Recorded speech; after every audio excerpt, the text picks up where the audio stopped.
एक छोटे से मिडिल क्लास परिवार में 3 बहनें, एक भाई, माँ और पापा रहते थे।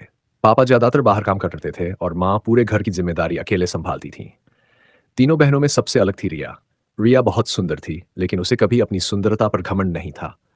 वो सुबह सबसे पहले उठती, माँ के साथ काम करती और चुपचाप सबकी मदद करती। माँ को रिया पर सबसे ज़्यादा भरोसा था। एक दिन माँ ने कहा, "रिया बेटा, ये पैसे सँभाल कर रख देना।" रिया ने कहा, "ठीक है मम्मी, आप चिंता मत करो।"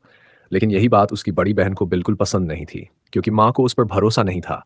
वो कई बार घर से पैसे चुरा चुकी थी और छुप-छुप कर लड़ बातें करती थी। वो गुस्से में बोली, "आपको बस रिया ही अच्छी लगती है।" माँ ने कहा, "भरोसा कमाया जाता है बेटा, छीना नहीं जाता।" उस दिन के बाद बड़ी बहन के मन में रिया के लिए जलन और बढ़ गई। वो हर छोटी बात पर रिया का मज़ाक उड़ाने लगी। "देखो इसे, कितनी सीधी बनने का नाटक करती है।" छोटी बहन भी हंसकर कहती, "हाँ, मम्मी की चमची।" रिया बस चुप रहती, हल्का सा मुस्कुरा देती, लेकिन अंदर से टूट जाती थी। एक दिन रिया रसोई में माँ की मदद कर रही थी। तभी बड़ी बहन फिर ताना मारने लगी, "इतनी अच्छी बनकर क्या मिलेगा तुझे?" रिया ने धीरे से कहा, "मम्मी का भरोसा।" ये सुनकर सब चुप हो गए।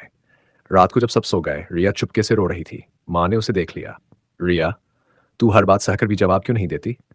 रिया रोते हुए बोली, "क्योंकि मम्मी, अगर मैं भी लड़ने लगूं तो इस घर में शांति कौन रखेगा?" माँ की आंखों में आंसू आ गए। उन्होंने रिया को गले लगा लिया। "तू मेरी सबसे मजबूत बेटी है।" लेकिन दुख की बात यह थी कि बड़ी बहन फिर भी नहीं बदली। वो आज भी जलती थी, आज भी ताना मारती थी, और रिया आज भी चुपचाप सब सह लेती थी। क्योंकि कुछ लोग प्यार देखकर बदल जाते हैं और कुछ लोग प्यार देखकर और ज्यादा जलने लगते हैं। जिस इंसान पर माँ का भरोसा हो, उसे दुनिया की नफरत भी कमजोर नहीं कर सकती।